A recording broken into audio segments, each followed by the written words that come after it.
Olá! Agora nós vamos falar a respeito de halitose fisiológica. Ao acordar, praticamente todos os indivíduos, 100% da população praticamente, tem algum hálito. E esse hálito se deve, no mínimo, a dois fatores.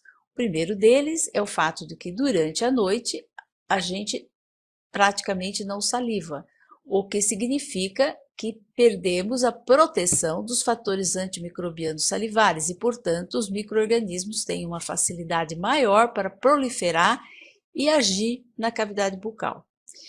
O segundo fator se deve ao fato de que durante o sono a gente não se alimenta e a glicemia, o açúcar existente na corrente circulatória, vai diminuindo, até um momento que não pode ir além, senão o indivíduo desmaia e o organismo passa a lançar mão não mais da glicose para obter energia, mas passa a utilizar, a partir de então, as gorduras representadas pela molécula de triglicerídeo. A mesma situação de jejum prolongado que ocorre durante a noite, ocorre em qualquer momento de jejum prolongado. Esses odores vindos da circulação sanguínea podem acontecer também em períodos de fome e de regime.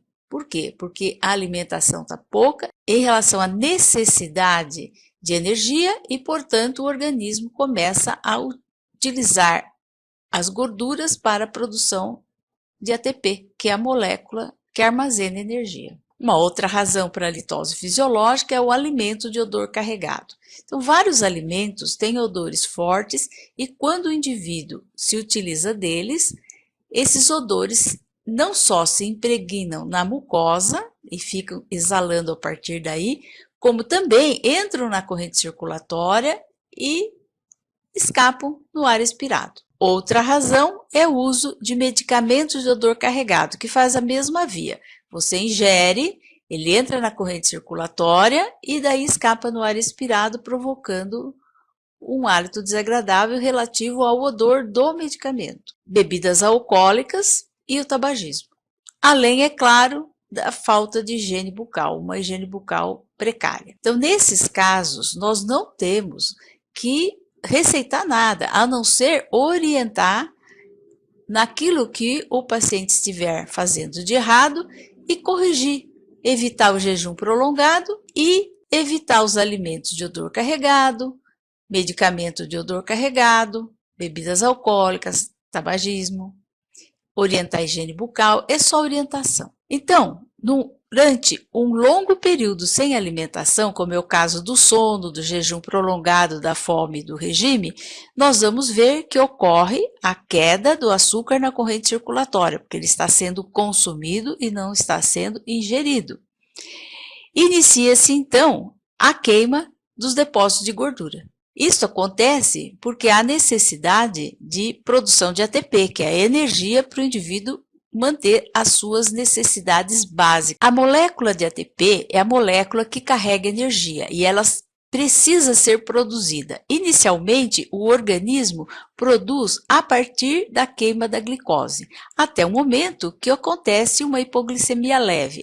A partir daí, o organismo sabiamente passa por uma segunda opção, que é a queima dos triglicerídeos. O triglicerídeo é uma molécula formada por uma molécula de glicerol, 3 moléculas de ácidos graxos e daí o nome triglicerídeos. Então vamos ver um glicerol, aonde existem pontos nos quais pode-se ligar um ácido graxo, e aí então eu tenho um ácido graxo no primeiro ponto, um segundo ácido graxo e um terceiro ácido graxo.